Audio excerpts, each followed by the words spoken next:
अस्सलामुअलैकुम दोस्तों, आप लोग कैसे हैं। मैं आपको अपने इस तरबियती चैनल पे खुश आमदीद कहता हूँ। मेरा नाम है अब्दुल खालिक।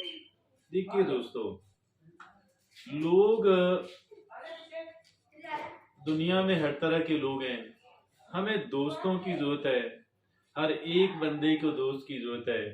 हर बंदा ये चाहता है कि उसके पास चंद एक मुखलिस दोस्त जरूर हों, लेकिन दोस्त तो मिल जाते हैं, उनका मुखलिस होना ये ज़रूरी नहीं होता। और बसा औकात ये भी होता है कि हम जिसे दोस्त समझ रहे होते हैं, वो दोस्ती की बजाय कुछ और ही कर रहा होता है। लिहाजा आज हमने इस दोस्ती के मौजू को इस पे बात करने के लिए, इस पे डिस्कशन करने के लिए आज चंद एक नुकात ऐसे इकट्ठे किए हैं कि जो दर हकीकत हमें ये बताएंगे और समझाएंगे कि एक जो जेन्युइन फ्रेंड है और एक जो फेक फ्रेंड है, दोनों के दरमियान फर्क क्या है। और खासकर जो फेक दोस्त हैं, जो कि जेली दोस्त हैं, उनको हम कैसे उनकी शनाख्त कर सकते हैं, कैसे उनको आइडेंटिफाई कर सकते हैं। जब हमने इस टॉपिक को देखना शुरू किया, हमारे सामने चंद एक बातें आई, बल्कि ऐसी 10 बातें आई कि जो दर हकीकत अगर उनमें से चंद एक भी और एक दो भी अगर किसी दोस्त के अंदर नजर आए, तो ये बात समझ लें कि ये बंदा मेरा सिंसियर फ्रेंड किसी सूरत नहीं हो सकता। लिहाजा आइए जानते हैं कि ऐसी 10 बातें कौन सी हैं। उनमें से जो पहली बात है वो है लैक ऑफ एम्पैथी। अब एक इंसान के अंदर एम्पैथी क्या है कि दूसरे का दर्द महसूस करना, उसके जूते पहनकर, उसकी जगह पे खड़े होकर सूरत हाल को देखने की कोशिश करना, और फिर ये जानना कि अगर ये बंदा इस तरह के काम कर रहा है, बहुत मुमकिन है कि किसी मजबूरी के तहत ही कर रहा होगा। लिहाजा ये एम्पैथी जो है, एक दूसरे का जो दर्द महसूस करना है, ये पहली बात है जिससे ऐसा फेक फ्रेंड जो है, जो जेली दोस्त है, वो इससे आरी होता है। वो आपकी तकलीफ को तकलीफ नहीं समझता, आपके पेन और ट्रबल को ट्रबल नहीं समझता। तो ये सबसे पहली बात है। और जो दूसरी बात ये है कि they are only around you for the good time. जब आपके हालात अच्छे हों तो वो आपके इर्द गिर्द घूमते हुए आपके करीब करीब नजर आते हैं, और लेकिन जब आपके हालात अच्छे ना हो तो फिर वो लोग भी थोड़ा अपना जो फासला है, जो डिस्टेंस है, उसे बढ़ा लेते हैं। और जो तीसरी बात है, तीसरा जो साइन है, वो है they are quick to criticise. वो तनकीद करने में दर हकीकत वो हमारी फलाह नहीं चाहते। दर हकीकत वो हमें ये नहीं चाहते कि हम जो है लोगों में इज्जत पाएं। ना ही वो ये चाहते हैं कि हमारे अंदर कोई सेल्फ कॉन्फिडेंस पैदा हो। लिहाजा वो ऐसी तनकीद करेंगे कि जिस तनकीद से हमारे हौसले पस्त हों और हमारे जहन के अंदर ये बात आए कि शायद मैं कोई बहुत ही इंफीरियर या कमतर किस्म का इंसान हूँ।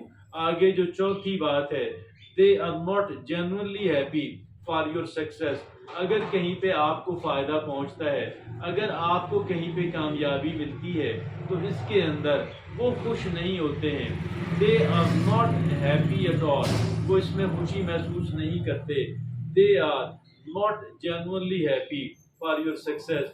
और जो पांचवी बात है, दे आर ओवरली नाइस। जब उन्हें कोई जरूरत पड़ती है, वो कुछ जरूरत से ज्यादा ही वो जैसे नाइस हो जाते हैं कि जैसे कहा जाता है, शाह से ज्यादा शाह के जो वफादार हैं। They are overly nice. और जो छठी बात है, they are often absent in times of need. अब जब आपको जरूरत पड़ती है तो ये लोग अपने आप को मुख्तलिफ मसरूफियत का, जब बाद में मिलेंगे काफी वक्त के बाद में, तो फिर कोई बताएंगे कि मैं कितना फंसा हुआ था, मैं खुद कितना परेशान था। लिहाजा इस वजह से अगर मेरी एक्सेंट को बुरा ना मनाइएगा, तो they are not there when you are in need of them. आगे जो सातवीं बात है, दे ब्रेक कॉन्फिडेंस। वो कॉन्फिडेंस आपका, आपके एतमाद को ठेस पहुंचाते हैं। कैसे पहुंचाते हैं? कोई ऐसी बात जो आपने उनसे शेयर की है, तो वो बात उसको प्राइवेट बात है, वो कॉन्फिडेंशियल है, लेकिन वो उसे आगे कहते हैं यार किसी को बताइएगा नहीं, मगर इट्स लाइक दिस वन, अगर उनके कोई इल्म में आ गई है, अगर आपने बताई या किसी तरीके से उनके इल्म में आ गई, तो वो उसको अपनी ज़ात तक महदूद नहीं रखते, वो उसको आगे लोगों के साथ शेयर करते हैं। आगे जो 8वीं बात है, दे आर कॉन्स्टेंटली competitive, और ऐसे लगता है कि जैसे वो हमें हर वक्त पिछाड़ने पिछाड़ने की, हमें डिफीट करने के चक्कर में रहते हैं, कि जैसे वो ज़्यादा सुपीरियर हैं, वो हर एतबार से हमसे बेहतर हैं।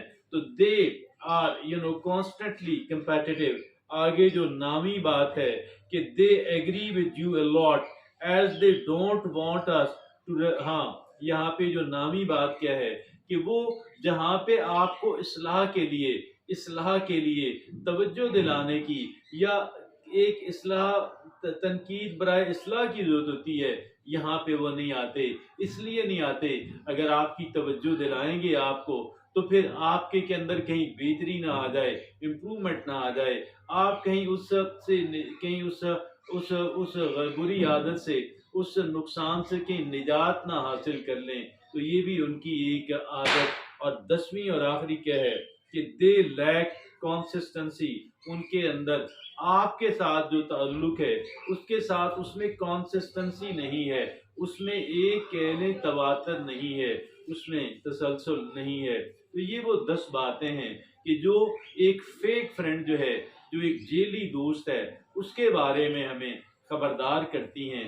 मुझे और आपको चाहिए हम पहले तो अपने अंदर भी देखें कहीं हम तो फेक फ्रेंड नहीं है, और दूसरा कि जिन लोगों से हमारा मिलना जुलना उठना बैठना है, कहीं वो इस तरह की आदत के मालिक तो नहीं है। क्योंकि दोस्ती बहरहाल एक बड़ा ही अहम चैप्टर है। तो आज हमने इस पे बात की। अभी इजाज़त दीजिए। अल्लाह